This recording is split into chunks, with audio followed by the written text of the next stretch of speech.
मीरपुर माथुले में दाद लगारी फीडर के वापेदारन शहर ने कमईने का दाद लगारी फीडर बंद होने खिलाफ एहतजाज मुजाहरो करे एक्सीएन एसडीओ सब कुछ ऑफिस आरो धारण धरणा है। इन मौके ते दाद लगारी शहरी एक्शन कमेटी के चेयरमैन कारी बशीर अहमद लगारी, सदर मोहम्मद असलम लगारी, इब्राहिम चन्ना, फिदा हुसैन गडानी, रियाज अहमद लोहर ए बेन दाहिंदे चो तो गुजरल 1.5 महीने खां दाद लगारी फीडर की बिजली बंद है। जर जो पानी खारो थी वियो है। बिजली बंद होने करे वाटर सप्लाई भी बंद है। पीने ला पानी कोने, कपड़ा धोने ला औरतों परेशान। सख्त गर्मी सबब नंढा तोड़े बड़ा बीमार मानू मुसलसल अजा बैठा है। चक्कियों बंद होने करे अटे की खोट पैदा थी वही है। शिकायत करण बावजूद दाद लगारी जी बिजली बहाल न पई कई। हुननि वसवारन खां सेपको XEN Mirpur Mathelo Mira Sheikh SDO Mohammedan दायो खे हटाए दाद लगारी फीडर जी बिजली बहाल करण जो मुतालबो कयो। सीओ साहब को जो एप्लीकेशन करो एक्सीएन साहब उन्हीं के मन गौर न कयो, ये उछले छड्यू रद्द जी टोकरी में। यानी एक्सीएन साहब एतरो मगरूर जो सीओ साहब के लिफ्ट न तो कराए। असा पोर्टल ते एप्लीकेशन असा वरी मुतालबो जकर असा बिजली बहाल न थी तो सुभाणे का वठी असा तो टेंट जो सामान खणी अची वेंदासीं ऐं धरणो हणंदासीं। कुंजन वारनि उन्हनि ॻोठनि खे बिजली ॾियनि था।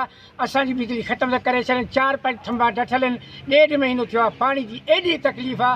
न वज़ू लाइ पाणी आहे, न पाणी ॿारनि घर में कपिड़नि धोइण लाइ पाणी आहे, न पीअण लाइ पाणी आहे। जानवर भी परेशान, इंसान भी परेशान।